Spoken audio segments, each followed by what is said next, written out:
নমস্কার, আপনারা দেখছেন হাই নিউজ। আমি শ্রীপর্ণা রয়েছে আপনাদের সঙ্গে। শুরু করছি আজকের নিউজ টুডে। অপারেশন সিন্দুর এখনো শেষ হয়নি। ইসলামাবাদের অনুরোধে সাময়িকভাবে স্থগিত করা হয়েছে মাত্র। সোমবার রাতে জাতির উদ্দেশ্যে ভাষণে কথা জানালেন প্রধানমন্ত্রী নরেন্দ্র মোদী। ভারতীয় সেনার হাতে প্রচণ্ড মার খেয়ে গোটা বিশ্বে আবেদন জানিয়েছে পাকিস্তান। 10ই মে পাক সেনার ডিজিএমও ভারতীয় ডিজিএমওকে ফোন করে বলেন, আর সন্ত্রাসবাদী তৎপরতা এবং সেনা তৎপরতা দেখা যাবে না। এরপর ভারত সংঘর্ষ বিরতি বিবেচনা করেছে। पाकिस्तान की तरफ से जब ये कहा गया कि उसकी ओर से आगे कोई आतंकी गतिविधि और सैन्य दुस्साहस नहीं दिखाया जाएगा, तो भारत ने भी उस पर विचार किया। और मैं फिर दोहरा रहा हूं, हमने पाकिस्तान के आतंकी और सैन्य ठिकानों पर अपनी जवाबी कार्रवाई को अभी सिर्फ स्थगित किया है। आने वाले दिनों में हम पाकिस्तान के हर कदम को इस कसौटी पर मापेंगे कि वो क्या रवैया अपनाता है। साथियों, भारत की तीनों सेनाएं, हमारी एयरफोर्स, हमारी आर्मी और हमारी नेवी, हमारी border security force BSF, Bharat के अर्धसैनिक बल लगातार अलर्ट पर है। सर्जिकल स्ट्राइक और एयर स्ट्राइक के बाद अब ऑपरेशन सिंदूर आतंक के खिलाफ भारत की नीति है। ऑपरेशन सिंदूर ने आतंक के खिलाफ लड़ाई में एक नई लकीर खींच दी है, एक नया पैमाना, न्यू नॉर्मल तय कर दिया है।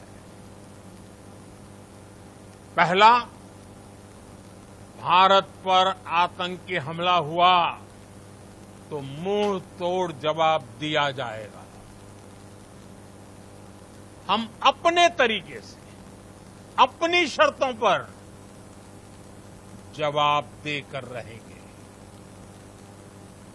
हर उस जगह जाकर कठोर कार्रवाई करेंगे जहां से आतंक की जड़ें निकलती हैं।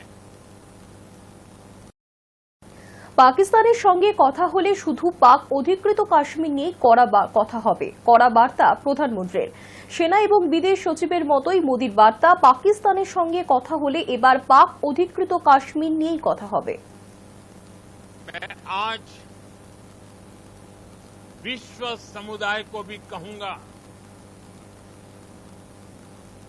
हमारी घोषित नीति रही है,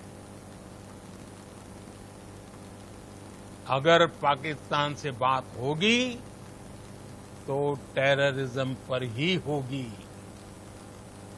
अगर पाकिस्तान से बात होगी तो पाक ऑक्युपाइड कश्मीर पीओके उस पर ही होगी।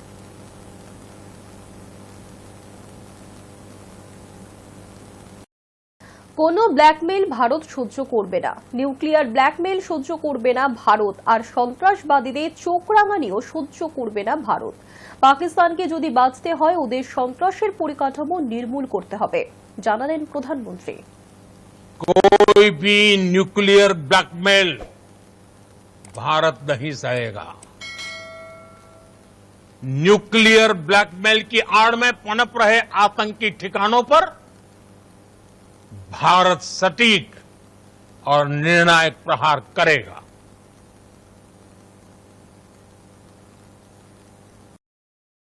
টেরর ও টক, সন্ত্রাস এবং আলোচনা একসঙ্গে চলতে পারে না। রক্ত ও জল কখনো একসঙ্গে বইতে পারে না। সোমবার স্পষ্ট ভাষায় বুঝিয়ে দিলেন নরেন্দ্র মোদী।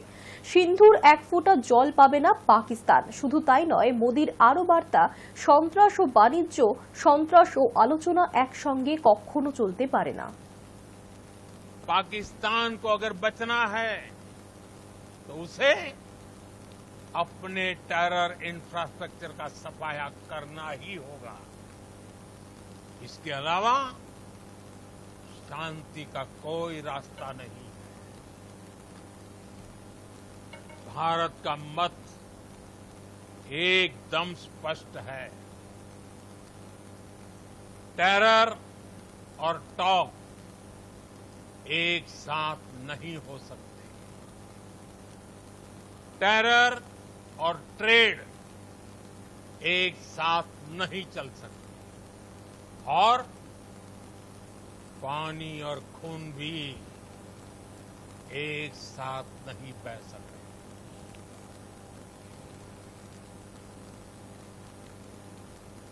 প্রধানমন্ত্রী স্পষ্ট করে দেন, ভারত যুদ্ধ চায় না।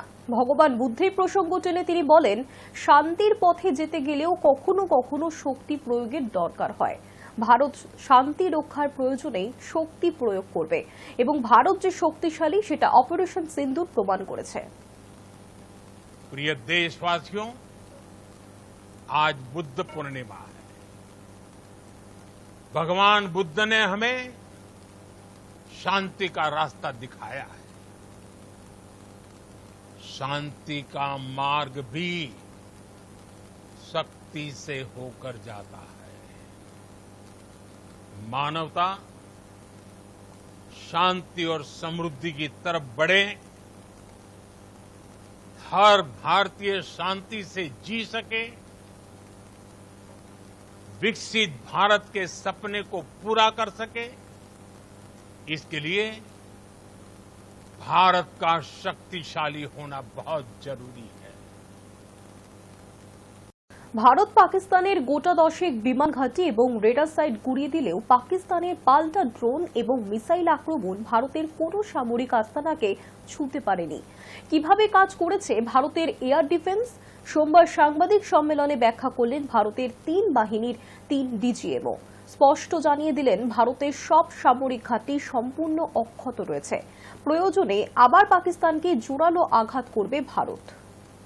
This brings me to the point, how have Indian forces managed to minimize the damage to both civilian and military infra in the country in spite of the unrelenting efforts by the Pakistani forces? Most of you and the majority populace within the country have had a lot to say about the layered and integrated air defense systems put in place by the Indian Armed Forces, which includes the assets of the Indian Army, the Indian Navy, in addition to the primary air defense assets of the Indian Air Force. As you all are well aware, this robust AD system comprises of a large variety of multi-layered AD sensors and weapon systems, from point defense weapons like the low-level air defense guns, shoulder-fired manpads, and short-range surface-to-air missiles or SAMs, to area defense weapons like the air defense fighters and longer-range surface-to-air missiles within our inventory.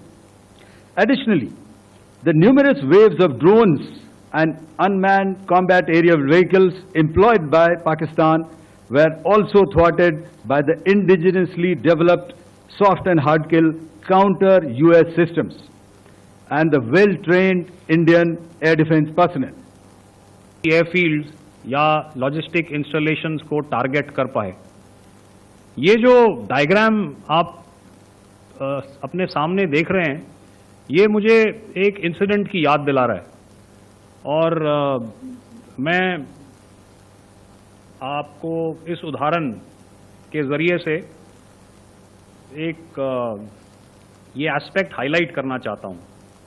जब मैं school में था तो तकरीबन मेरे ख्याल से ये 70 का दशक था और उस समय इंग्लैंड और ऑस्ट्रेलिया के बीच में आज शायद क्रिकेट की बात भी करनी चाहिए, क्योंकि मैं देख रहा था कि Virat Kohli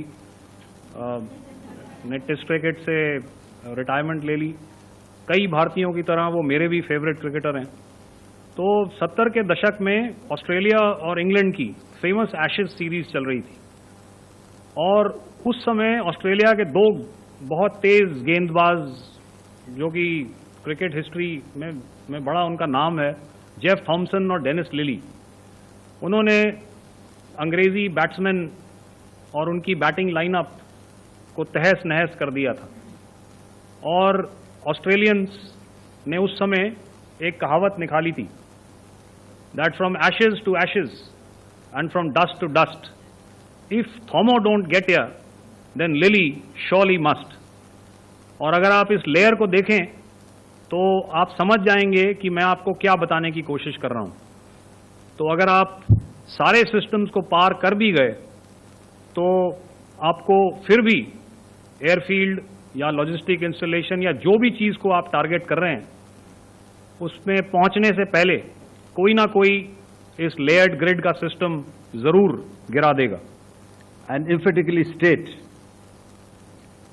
that all our military bases, all our systems continue to remain fully operational and ready to undertake any future missions should the need so arise. Bharat Pak সংঘাতে গত কয়েকদিনে প্রাণ হারিয়েছেন ভারতীয় সশস্ত্র বাহিনীর 5 বীর। রবিবার সন্ধ্যায় সাংবাদিক বৈঠকে এমনটাই জানালেন ভারতের সামরিক বাহিনীর ডিজিএমও স্তরের আধিকারিকেরা। ডিজিএমও লেফটেন্যান্ট জেনারেল রাজীব ঘাই জানিয়েছেন, অপারেশন সিন্দুরে ভারত পাকিস্তানে 9টি জঙ্গি ঘাঁটি লক্ষ্য করে হামলা চালানোর পরেই পাল্টা হামলা চালায় পাকিস্তানও। এমনকি আনুষ্ঠানিকভাবে সংঘর্ষ বিরতি ঘোষণার পরেও গোলাগুলি থামেনি। তাতেই প্রাণ গিয়েছে ভারতীয় সশস্ত্র বাহিনীর 5 সদস্যের। সুরেন্দ্র কুমার মোগা ভারতীয় বায়ুসেনার চিকিৎসক। শনিবার সকালে জম্মু কাশ্মীরের উধামপুরে পাকিস্তানের গোলাবর্ষণে মৃত্যু হয়েছে ভারতীয় বায়ুসেনার চিকিৎসক সুরেন্দ্র কুমার মোগার। রাজস্থানের ঝুনঝুনির বাসিন্দা সুরেন্দ্র গত 14 বছর ধরে বায়ুসেনার চিকিৎসা কর্মী হিসেবে কর্মরত ছিলেন।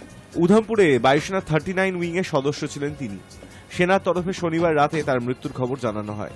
রবিবার দুপুরে সুরেন্দ্র দেহ ঝুনঝুনুর বাড়িতে পৌঁছয়। কফিনবন্দি দেহ আঁকড়ে কান্নায় ভেঙে পড়েন পরিজনেরা। সুরেন্দ্রর স্ত্রী এবং 2 সন্তান রয়েছে, তাদের একজনের বয়স 11, অন্যজনের 8। এম মুরলী নায়েক ভারতীয় সেনার জওয়ান এম মুরলী নায়েক গত 8 তারিখ নিয়ন্ত্রণ রেখায় পাকিস্তানের ছোড়া গোলায় গুরুতর আহত হয়েছিলেন। তার কয়েক ঘন্টার মধ্যেই মৃত্যুর কোলে ঢলে পড়েন তিনি। অন্ধ্রপ্রদেশের সত্যসাই জেলার বাসিন্দা মুরলী 2018 সালে সেনার 851 লাইট রেজিমেন্টে যোগ দিয়েছিলেন। মুরলীর বাবা এবং মা মুম্বাইয়ে দিনমজুরের কাজ করেন। সেনায় মুরলী চাকরি পাওয়ার পর সেই কাজ ছেড়ে গ্রামে ফেরেন তার মা বাবা। গত বুধবার রাতেও বাড়িতে ফোন করেছিলেন মুরলী, জানিয়েছিলেন নিয়ন্ত্রণ রেখায় প্রচন্ড গোলাগুলি চলছে। তারপরেই বৃহস্পতিবার গভীর রাতে মুরলীর আহত হওয়ার খবর বাড়িতে পৌঁছয়। ভোরের আলো ফুটতেই জানা যায় ছেলে আর নেই। মুরলীর বাবা শ্রীরাম নায়েকের কথায় ছোটবেলা থেকে সেনায় যোগ দেওয়ার স্বপ্ন দেখত ছেলে। সেনার পোশাক ছিল ওর খুব প্রিয়। সবসময় বলতো দেশের সেবায় নিজেকে উৎসর্গ করব। এহেন ছেলের মৃত্যুতে দিশেহারা হয়ে পড়েছে গোটা পরিবার। মোহাম্মদ ইমতিয়াজ সীমান্ত রক্ষী বাহিনী। শনিবার ভারত পাক সীমান্ত লাগোয়া আরএসপুরা সেক্টরে পাকিস্তানের গোলাবর্ষণে প্রাণ গিয়েছে বিএসএফ জওয়ান মোহাম্মদ ইমতিয়াজের। ইমতিয়াজ বিএসএফ এর সাব ইন্সপেক্টর পদে কর্মরত ছিলেন। শনিবার সকালে জম্মুর আরএসপুরা সেক্টরে পাক হামলায় ইমতিয়াজ সহ সীমান্তরক্ষী বাহিনীর 8 জন জওয়ান গুরুতর জখম হন। তড়িঘড়ি তাদের উদ্ধার করে হাসপাতালে নিয়ে যাওয়া হয়। সেখানে চিকিৎসাধীন অবস্থাতেই মৃত্যু হয় ইমতিয়াজের। এরপরেই সহযোদ্ধার মৃত্যুতে শোক প্রকাশ করে বিবৃতি দেয় বিএসএফ এর উচ্চপদস্থ এক কর্তা বলেন, ইমতিয়াজ আন্তর্জাতিক সীমান্তে সামনে থেকে নেতৃত্ব দেওয়ার সময় সাহসিকতার সঙ্গে মৃত্যুবরণ করেছেন। জাতির সেবায় বিএসএফ এর এই সাহসী সাব ইন্সপেক্টরের আত্মত্যাগকে আমরা শ্রদ্ধা জানাই। ল্যান্স নায়েক দীনেশ কুমার শর্মা ভারতীয় সেনা। গত 7ই মে জম্মু কাশ্মীরের পুঞ্চে নিয়ন্ত্রণ রেখা বরাবর পাকিস্তানের গোলাবর্ষণে নিহত হন ল্যান্স নায়েক দীনেশ শর্মা। দীনেশ পুঞ্চে সেনার এফডি রেজিমেন্টে কর্মরত ছিলেন। নিয়ন্ত্রণ রেখায় পাকিস্তান টানা সংঘর্ষ বিরতি লঙ্ঘন করায় সেখানে মোতায়েন করা হয়েছিল 5 এফডি রেজিমেন্টের জওয়ানদের। সেই দলে ছিলেন দীনেশও। কিন্তু বুধবার পাকিস্তানের ছোড়া গোলায় তিনি জখম হন। হাসপাতালে চিকিৎসা চলাকালীন মৃত্যু হয় তার। দীনেশরা 5 ভাই। ভাইদের মধ্যে দীনেশই বড় ছিলেন। তার আরো 2 ভাই সেনায় কর্মরত। এক তুতো ভাইও সেনার মেডিকেল বিভাগে কাজ করেন। সেই তুতো ভাই জানিয়েছেন দীনেশের 2 সন্তান রয়েছে, তাদের বয়স 5 বছর। তার স্ত্রী অন্তঃসত্ত্বা। রাইফেলম্যান সুনীল কুমার, ভারতীয় সেনা। জম্মুর আরএসপুরা সেক্টরে পাকিস্তানের গোলাবর্ষণে নিহত হয়েছেন রাইফেলম্যান সুনীল কুমার। সুনীল জম্মুর ত্রেওয়া গ্রামের বাসিন্দা। 11ই মে তার দেহ বাড়িতে নিয়ে আসা হয়। যথোচিত সম্মানের সঙ্গে সারা হয় শেষকৃত্য। সাংবাদিক বৈঠকে ডিজিএমও ঘাই আরও জানিয়েছেন, অপারেশন সিন্দুরে পাকিস্তানের 9টি জঙ্গি ঘাঁটিতে হামলায় ইউসুফ আজহার, আব্দুল মালিক রউফ, মুদাস্সার আহমেদ সহ 100-রও বেশি জঙ্গির মৃত্যু হয়েছে। তারপর থেকেই পাকিস্তানের পাল্টা হামলায় ভারতীয় সশস্ত্র বাহিনীর 5 সদস্য ছাড়াও প্রাণ গিয়েছে সাধারণ মানুষেরও। গত 7 থেকে 10ই মের মধ্যে ভারতীয় সেনার জবাবি হামলায় পাকিস্তান সেনাবাহিনীর প্রায় 30 থেকে 40 জন জওয়ানের মৃত্যু হয়েছে। Hi News Network. ভারতীয় ক্রিকেট বোর্ডের অনুরোধ রাখলেন না, টেস্ট ক্রিকেট থেকে অবসর নিয়ে নিলেন বিরাট কোহলি। রোহিত শর্মার অবসর ঘোষণার পর কোহলিও সোমবার সমাজ মাধ্যমে অবসরের সিদ্ধান্ত ঘোষণা করেছেন। টেস্ট ক্রিকেট থেকে অবসর নিয়েছেন রোহিত শর্মা। তিনি সমাজ মাধ্যমে নিজের সিদ্ধান্তের কথা জানিয়ে দিয়েছেন। কোহলিও একই পথে হাঁটলেন। 123টি টেস্টে 9,230 রান রয়েছে কোহলির। গড় 46.85। শতরান 30টি, অর্ধশতরান 31টি। ভারতের সর্বকালের অন্যতম সেরা ক্রিকেটার তিনি। সমাজ মাধ্যমে কোহলি লিখেছেন, 14 বছর আগে প্রথম টেস্ট ক্রিকেটের নীল ব্যাগি টুপি পরেছিলাম। সত্যি বলতে তখনও জানতাম না ক্রিকেটের এই ফরম্যাট আমাকে কতটা এগিয়ে নিয়ে যাবে, কল্পনাও করিনি। এই ফরম্যাট আমার পরীক্ষা নিয়েছে, আমাকে তৈরি করেছে, আমাকে শিক্ষা দিয়েছে। সারা জীবন এই শিক্ষা বহন করব। তিনি আরও লিখেছেন, সাদা পোশাকে খেলার মধ্যে কিছু ব্যক্তিগত গভীর বিষয় থাকে। শান্ত পরিবেশ, দীর্ঘ সময় খেলা, ছোট ছোট মুহূর্তগুলো কেউ দেখতে পায় না, তবে এগুলো চিরকাল আমার সঙ্গে থাকবে। লাল বলের ক্রিকেটে তিনি যে আর খেলতে ইচ্ছুক নন একথা বোর্ডকে আগেই জানিয়ে দিয়েছিলেন কোহলি, কিন্তু বোর্ডের পক্ষ থেকে তাকে অনুরোধ করা হয়েছিল সিদ্ধান্ত পুনর্বিবেচনা করার জন্য। কোহলি রাজি হননি। গত অস্ট্রেলিয়া সফরের পর থেকে টেস্ট থেকে সরে যাওয়ার কথা ভাবছিলেন কোহলি। ওই সফরে প্রথম টেস্টে 100 রান করলেও বাকি সিরিজে ব্যর্থ হন তিনি। কিন্তু তিনি যতই খারাপ ফর্মে থাকুক, বোর্ড চেয়েছিল ইংল্যান্ড সফরে তিনি যান। কারণ রোহিতের পর কোহলিকেও যদি কঠিন এই সফরে না পাওয়া যায়, তাহলে ভারতীয় ব্যাটিং অনেকটাই অনভিজ্ঞ হয়ে পড়বে। সেই কারণেই বোর্ডের পক্ষ থেকে কোহলিকে অনুরোধ করা হয়েছিল এখনই টেস্ট ক্রিকেট না ছাড়তে।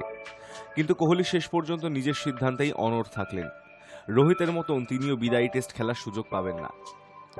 দেশের হয়ে 123টি টেস্ট খেলে কোহলি করেছেন 9,230 রান। গড় 46.85। 30টি শতরান এবং 31টি অর্ধশতরান রয়েছে তাঁর ঝুলিতে। 2019 সালে পুনেতে দক্ষিণ আফ্রিকার বিরুদ্ধে খেলেছিলেন অপরাজিত 254 রানের ইনিংস, যা টেস্ট ক্রিকেটে কোহলির সর্বোচ্চ run. Hi News Network. News Today এখনকার মতো এই পর্যন্তই। দেখতে থাকুন হাই নিউজ, নির্ভীক নিরপেক্ষ।